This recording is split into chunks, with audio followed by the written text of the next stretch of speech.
pada ulang tahun Partai Komunis Tiongkok minggu lalu di Taman Tiananmen, Xi Jinping dengan percaya diri berpidato yang isi pidatonya cukup menggentarkan banyak negara di dunia. Para pakar intelijen pertahanan dunia geger. Analisanya, pernyataan Xi Jinping ini tertuju pada gerakan negara G7 yang dengan terang-terangan anti strategi ekspansi Tiongkok yang dibungkus dengan bantuan ekonomi. Seperti strategi banyak penyebar agama agar agama mereka dianut banyak orang, mereka pakai strategi memberi bantuan ekonomi agar banyak orang jatuh hati dan berpindahlah menjadi penganut agama tersebut. Atau seorang playboy tebar pesona dengan sering memberi hadiah pada gebetan-gebetannya agar kemudian jatuh hati untuk dipacari. Kalau playboynya sadis, tujuan memacari cewek tersebut untuk diambil warisannya, dan itu sangat kurang ajar. Kita kembali ke Tiongkok. Tiongkok pakai strategi yang sama, ambil hati dengan bantuan ekonomi. Tetapi bukan uang yang diberi adalah produk. Produknya buatan di negeri Tiongkok, di mana modalnya cetak duit berbasis produksi. Sederhana kan? Tapi pejabat negara yang negaranya takut dengan Tiongkok dipasang doktrin bahwa kalau cetak uang itu akan inflasi negaramu. Wis, sakarepmu bos. Ingat,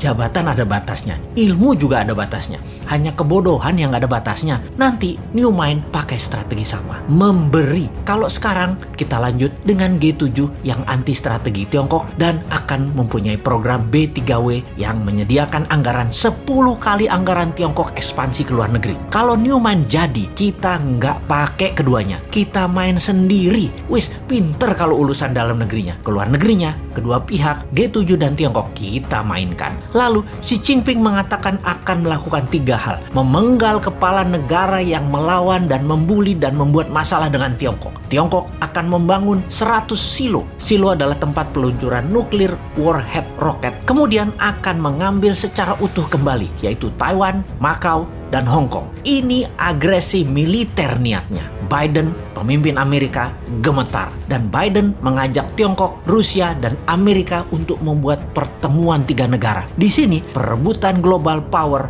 mulai dicanangkan. Ini serius. Kalau Anda nasionalis dan patriotis NKRI garis lurus, kita membahas negara mulai dari sini. Kita menengok sejarah dunia dalam masalah perekonomian dunia. Tiongkok sejak 3000 tahun yang lalu adalah wilayah perdagangan dan produsen terbesar di dunia. Di zaman Bizantium, Konstantinopel, ada Alexandria misalnya. Banyak lagi wilayah yang sudah lengkap bentuk negaranya dan makmur. Semuanya berdagang dengan Tiongkok. Baru dalam 200 tahunan ini, Tiongkok kalah dagang dengan dunia barat karena kemajuan teknologi yang pesat di Eropa dan Amerika. Hingga Amerika kemudian membangun Korea Selatan dan Jepang untuk menguasai pasar Asia Timur. Namun, strategi Deng Xiaoping di tahun 1979 hanya dalam 40 tahunan, Tiongkok kembali menjadi yang terbesar perdagangannya. Salah satunya memang bangsanya terbiasa berproduksi, terbiasa dagang, dan kuat lapar bangsanya. Secara bawah sadar, bangsa Han itu adalah bangsa pedagang, pandai memberi di awal, pandai merendah, pandai dagang tanpa untung,